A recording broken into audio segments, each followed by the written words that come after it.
বন্ধুরা, এই বর্তমান মার্কেট কন্ডিশনে যেখানে সেকেন্ডারি মার্কেটে স্পেসিফিকলি মিড ক্যাপ এবং স্মল ক্যাপ কোম্পানিতে জবরদস্ত ধুলাইপিটাই হচ্ছে, প্রফিট কামানোটা বর্তমানে একটু টাফ হয়ে যাচ্ছে।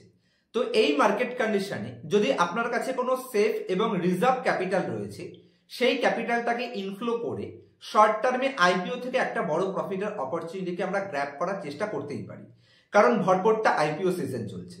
যে কারণে যেই আইপিও গুলোতে একটু বড় লিস্টিং গেইনের অপরচুনিটি দেখা যাচ্ছে, সেই ভালো ভ্যালুয়েবল আইপিও গুলোতে অ্যাপ্লাইয়ের ডিসিশন নিলে একটা বড় লিস্টিং গেইনের এক্সপেকটেশন আমরা রাখতেই পারি।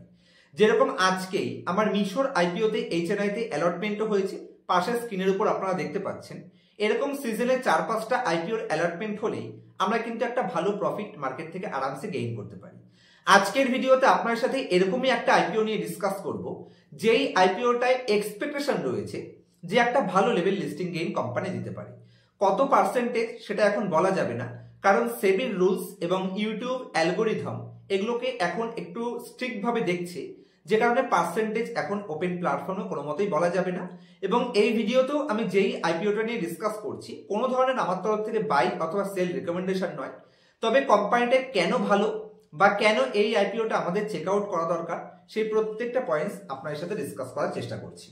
সবার প্রথমে কোম্পানির নাম বলি, করোনা রেমিডিস। এই কোম্পানি অ্যাকচুয়ালি ফার্মা ইন্ডাস্ট্রি থেকে বিলং করে। কোম্পানি ট্যাবলেটস ম্যানুফ্যাকচারিং করে থাকে, ইনজেকশন ম্যানুফ্যাকচারিং করে থাকে, এবং কোম্পানি স্পেসিফিকলি ক্যাপসুলগুলো ম্যানুফ্যাকচারিং করে থাকে। এবং বেশ কিছু প্রোডাক্ট কোম্পানির পোর্টফোলিওতে এরকম রয়েছে যেগুলো কোম্পানি মার্কেট লিডিং পজিশনে রয়েছে। Specifically company cardio, women health care এবং পেইন কিলার, তার সাথে ডায়াবেটিস, এই বিজনেস সেগমেন্টগুলোর উপর কোম্পানি ফোকাস করে। এবং অলরেডি কোম্পানির একটা ভালো লেভেল ফিনান্সিয়াল স্টেটমেন্টও রয়েছে, যেটা একটু পরে আপনার সাথে শেয়ার করছি। এবং আজকের দিনে কোম্পানির 2600+ মেডিকেল রিপ্রেজেন্টেটিভের সাথে কোম্পানি বিজনেস রান করছে, এবং প্যান ইন্ডিয়া প্রেজেন্টের মাধ্যমে কোম্পানি কিছু স্ট্রং ব্র্যান্ড বিল্ডিংও তৈরি করতে পেরেছে। তো আমার মত অনুযায়ী এই আইপিওটাকে অবশ্যই আপনারা চেক আউট করতে পারেন। কেন আমি মনে করছি এই আইপিওটা চেক আউট করা দরকার, পাশে স্ক্রিন রেকর্ডিং শেয়ারের মাধ্যমেও আমি আপনাদের পুরো কনসেপ্টটা বুঝিয়ে দেওয়ার চেষ্টা করছি, এবং যেগুলো আমি বোঝাবো পাশে মার্কিং করে আপনাদের বোঝানোর চেষ্টা করব। তো আশা করছি আপনারা এখন আমার স্ক্রিনটি দেখতে পাচ্ছেন। সবার প্রথমে যদি আমি কোম্পানির জিএমপি গ্রে মার্কেট প্রিমিয়ামে আসি, তাহলে গ্রে মার্কেট প্রিমিয়াম আমাদের একটা যথেষ্ট পরিমাণে আইডিয়া দেয় যে কতটার আশেপাশে লিস্টিং গেইনের এক্সপেকটেশন আমরা রাখতে পারি। Grey market actually unofficial market, যেই মার্কেটে অপারেটরসরা একে অপরের সাথে পারচেস এগ্রিমেন্ট করছে, সেটা গ্রে মার্কেট প্রিমিয়াম।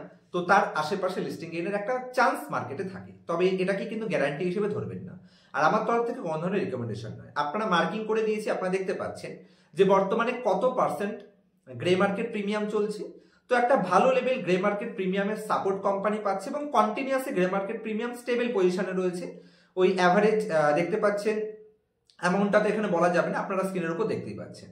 আর যদি আমি কোম্পানির আইপিও নিয়ে কিছু ইনফরমেশন আপনাদের সাথে শেয়ার করি, তাহলে 8ই ডিসেম্বর থেকে শুরু করে, মানে কালকে থেকে অ্যাপ্লিকেশন শুরু হয়েছে, এবং 10ই ডিসেম্বর মানে আগামীকাল পর্যন্ত আমরা এই আইপিওটা অ্যাপ্লিকেশন ডিসিশন নিতে পারি। কোম্পানির ইস্যু সাইজ রেখেছে টোটাল 655 কোটি, যেটা পুরোটাই অফার ফর সেল রয়েছে। তবে ছোট ইস্যু সাইজের জন্য অপারেটর গেম প্ল্যান কোম্পানিতে টার্গেট রাখবে, তো অবশ্যই এটাও আমাদের ফোকাসে রাখা উচিত, কারণ ছোট আইপিও সাইজ হলে অপারেটর গেম প্ল্যানের জন্য কোম্পানি একটা ভালো লেভেল গেইনের চান্স থেকে যায়। যদি আপনি রিটেল ক্যাটাগরিতে অ্যাপ্লাই করছেন, তাহলে 14,868 টাকা ব্লক অ্যামাউন্ট থাকছে। আর যদি স্মল এইচএনআইতে অ্যাপ্লাই করছেন, তাহলে 2,08,000 টাকা এখানে ব্লক অ্যামাউন্ট থাকছে। আমি তো স্পেসিফিকলি এই আইপিওটায় এইচএনআইতে অ্যাপ্লাই ডিসিশন এখনো পর্যন্ত রাখছি। আর আমার ফাইনাল ওপিনিয়ন যদি আপনারা জানতে চান যে আমি কোন আইপিওতে কোন ক্যাটাগরিতে কখন অ্যাপ্লাই করছি, সেটা আমি ফেসবুকে আপলোড দিয়ে দিই। আপনারা এই ভিডিওর ডেসক্রিপশনে আমার ফেসবুক পেজের লিঙ্ক পেয়ে যাবেন। তবে নকল পেজ হতে সাবধান, অরিজিনাল পেজে 1300+ ফলোয়ার্স হচ্ছে, দেখে ফলো করবেন। কোম্পানি যদি আমি ফিনান্সিয়াল স্টেটমেন্টে আসি, তাহলে আপনারা স্ক্রিনের উপর দেখতে পাচ্ছেন কোম্পানির অ্যাসেট 595 কোটি থেকে কন্টিনিউ গ্রোথ করে 1012 কোটিতে চলে এসেছে। কোম্পানির টোটাল ইনকাম 891 কোটি থেকে গ্রোথ করে কোম্পানি 50% গ্রোথ করেছে 2 বছরের মধ্যে, 1202 কোটি। এবং কোম্পানির প্রফিট আফটার ট্যাক্স, যেটা 84 কোটি থেকে অলমোস্ট 100%-এর মতন গ্রোথ করে 149 কোটি, একটা ভালো লেভেলের প্রফিট গ্রোথ কোম্পানি করতে পারে। আর যদি কোম্পানির বড়োইংসে আসি, তাহলে কোম্পানির টোটাল বড়োইং 2.3 থেকে এখন 62-তে এসেছে। তবে যেহেতু কোম্পানির রিজার্ভ কন্টিনিউ গ্রোথ করছে, যে কারণে ডেট টু ইকুইটি কোম্পানির একটা ম্যানেজেবল পজিশনে রয়েছে। মানে বড়োইং তো বেড়েছে, কিন্তু সাথে সাথে কোম্পানির টোটাল ইকুইটি প্লাস রিজার্ভও বেড়েছে, যে কারণে এই বড়োইংটা অতটা প্রবলেমের বিষয় নয়।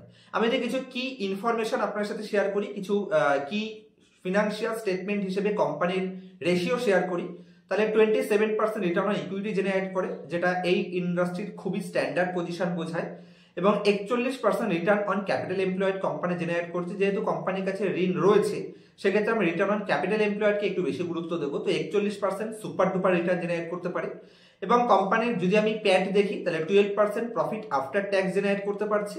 এবং কোম্পানির ডেট টু ইকুইটিতে যদি আমি আসি, একদমই negligible, 0.1 company debt to equity. তো 0.1 ডেট টু ইকুইটির সাথে 27% রিটার্ন অন ইকুইটি, মানে একটা সুপার কোয়ালিটি ফান্ডামেন্টালের সাইন কোম্পানি আমাদের দিচ্ছে। যদি আমি কোম্পানির পিই রেশিও বের করি, তাহলে পোস্ট আইপিওতে কোম্পানির পিই রেশিও আসছে 35। তো অ্যাভারেজের পরিমাণে কোম্পানি মানে আদার্স এই ইন্ডাস্ট্রির কোম্পানিগুলোর তুলনামূলকভাবে একটু ভালো লেভেলের প্রফিট এবং ভ্যালুয়েশন ওয়াইজ কোম্পানি ঠিকঠাক পজিশনে রয়েছে। তো কোম্পানির ফান্ডামেন্টাল, ফিনান্সিয়াল এবং ভ্যালুয়েশন হিসেবে এবং গ্রে মার্কেট প্রিমিয়ামের সাপোর্ট হিসেবে আমার মনে হয় এই আইপিওটা প্রত্যেক রিটেল ইনভেস্টরে চেক আউট করা উচিত। অবশ্যই অ্যাপ্লাই করার আগে আপনি আপনার ফিনান্সিয়াল অ্যাডভাইজারের সাথে কনসাল্ট করে তারপরে ইনভেস্টমেন্টের ডিসিশন নেবেন। আমার মত অনুযায়ী এটা একটি রিসেন্ট আইপিও হতে চলেছে। ফাইনাল ওপিনিয়নটা আমি ফেসবুক পেজে লাস্টের দিন মানে কালকে 10 তারিখ দুপুর 1টা থেকে 1:30টার মধ্যে আপনাদের দিয়ে দেবো। কারণ লাস্ট টাইমই ফাইনাল বোঝা যায় যে ম্যাক্সিমাম কতটা লিস্টিং এর এক্সপেকটেশন রাখা যেতে পারে। আর ইউটিউবের অ্যালগোরিদম হিসেবে এখানে পার্সেন্টেজ বলাও যায় না এবং রিকমেন্ডে তো কোনো মতেই করা যাবে না, যে কারণে বাই অথবা সেল রিকমেন্ডেশন হিসেবে নেবেন না। তবে ফাইনাল ওপিনিয়নটা ফেসবুক পেজে কালকে আপনারা পেয়ে যাবেন দুপুরবেলায়। অবশ্যই ফেসবুক পেজ ফলো করে নেবেন। মার্কেট নিয়ে সিরিয়াস আছেন কিন্তু মার্কেটকে অ্যানালাইসিস করতে পারেন না, অথবা কোনো কোম্পানির ডাটা চুরি করে বা ম্যানেজ করে দেখাচ্ছে কিনা, কোনো কোম্পানির ভ্যালুয়েশন কি করে বের করবেন, মার্কেট সাইকেলের সাথে ম্যাচ করে কিরকম মার্কেট সাইকেলে কোন টাইপের কোম্পানি বেস্ট পারফর্ম করে, এই সমস্ত পয়েন্টস আমি পার্সোনাল ক্লাসে শিখিয়ে থাকি। মার্কেট নিয়ে সিরিয়াস থাকলে, শিখতে ইন্টারেস্টেড থাকলে তাহলে পার্সোনাল ক্লাসের জন্য এনরোল করতে পারেন স্ক্রিনের উপর দেওয়া মোবাইল নাম্বারে কন্ট্যাক্টের মাধ্যমে। দেখা হচ্ছে নেক্সট ভিডিওতে, সন্ধ্যার ভিডিওতে। ততক্ষণ পর্যন্ত হ্যাপি ইনভেস্টিং, হ্যাপি ট্রেডিং।